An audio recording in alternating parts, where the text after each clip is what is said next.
Барлықтарыңа қайырлы күн достар, менің каналыма қош келдіңіздер. Мен бүгін бауырдан рулет жасайтын боламын. Видеоны соңына дейін қараңыздар және менімен бірге болыңыздар. Ол үшін бізге блендер қажет болады және бауыр, жұмыртқа, чеснок, ұн, сүт, шуа, сәбіз, сұйық май, қызыл қара бұрыш және майонез қажет болады. Алдын ала жуып, кесіп алған бауырларымызды блендердің чашкасына саламыз.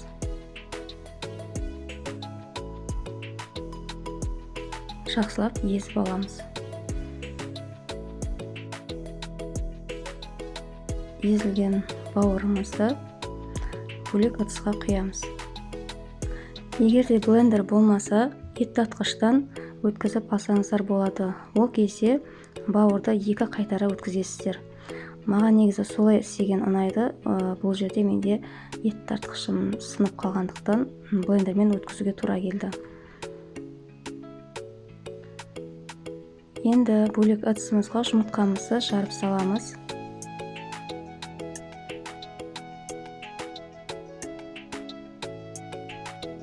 Содан кейін оның үстіне сүтімізді құямыз. Жақсылап венчикпен араластырамыз.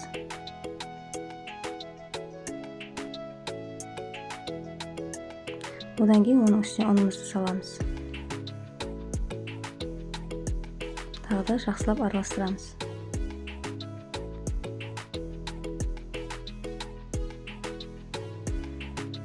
Неге біздің жұмыртқалы массамыз дайын. Енді осыны бағанағы бауырымыздың үстіне құямыз.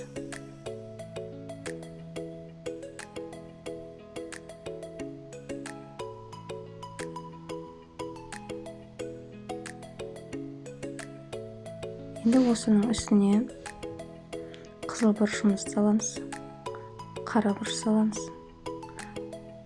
Бұл жерде қызыл бұрыш өздерің қалауларыңыз бойынша салсаңыздар болады. Одан кейін тұз саламыз. Содан кейін сұйық май құямыз.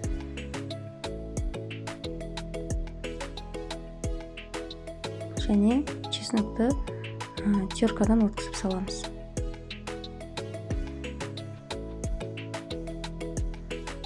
Барлығын жақсылап араластырамыз. Енді массамызды тағы да блендермен езіп аламыз. Өйткені ішінде толық езілмей қалуы мүмкін. Сондықтан да осылай езіп аламыз. Міне бізде осындай масса шығады. Енді келесі сәбізімізді теркадан өткіземіз. Осынша етіп өткіземіз.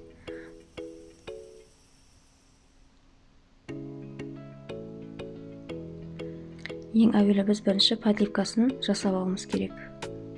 Енді жуамызды тураймыз.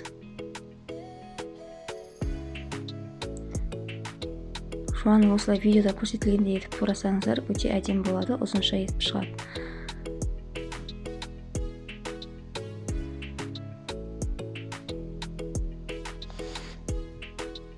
Енді қызып тұрған қазанымызға майымызды құямыз. Оның үстіне жуамызды саламыз, сәбізімізді саламыз.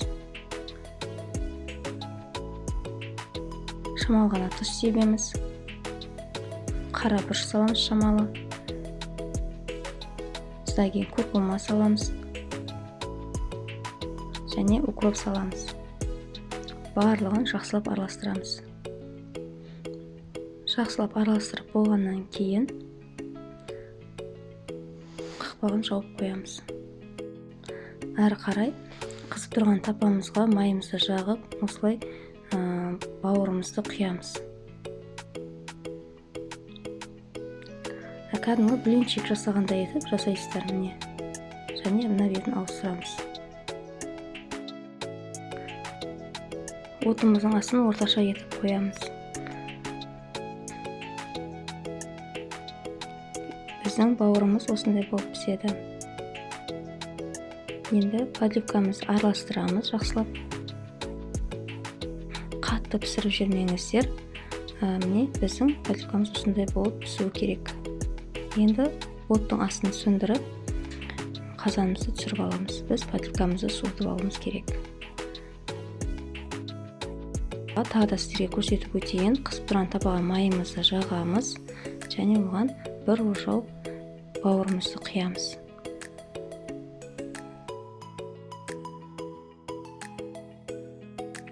Негізі осындай лопатканың көмегімен жұмыс жасаған өте ыңғайлы. Енді мына бетін аударамыз. 2-3 минут қана пісірсеңіздер болды. Бұл тез піседі, бауыр. Мінекей достар, осылайша барлығын пісіріп аласыздар.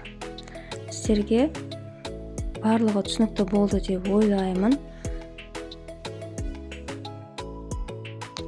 Мінекей достар, біздің бауырдан блинчигіміз дайын болды.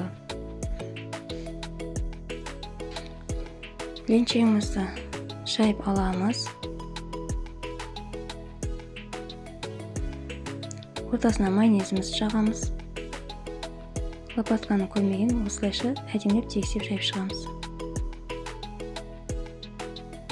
Содан кейін салмамызды саламыз.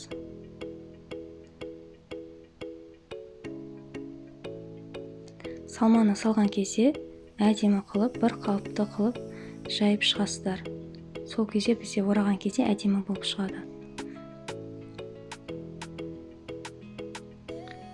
Енді тығыз қылып блинчигімізді ораймыз.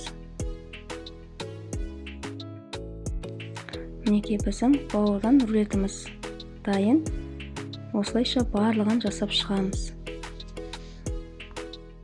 Тағы да бір салмасының түрін айтайын. Осылайша майонездің үстіне сырды теркіден өткізіп салсаңыздар да болады. Сол кезде оның дәмі басқаша ерекше болып шығады. Міндетті түрде жасап көріңіздер, сіздерге де ұнайды деген ойдамын. Мінекей біздің бауырдан рулетіміз дайын болды. Сіздерге қазір кесіп көрсетейін. Дастарханға қоятын кезде осылайша қиғашынан кесесіздер. Сол кезде біздің рулетіміз әдемі болып көрінеді. Мінекей біздің рулетіміздің ортасы осындай болып шығады. Мерекелік дастарханға қойғанда өте әдемі көрінеді және жеуге де ыңғайлы болады. Менің видео рецептерім сіздерге ұнаса, менің каналыма тіркеліп лайк басып, комментарий қалдырыңыздар. Және де достарыңызбен бөлісуді ұмытпаңыздар. Менімен бірге болғандарыңыз үшін рахмет. Сіздермен бірге болған ардақ. Келесі кездескенше сау болыңыздар.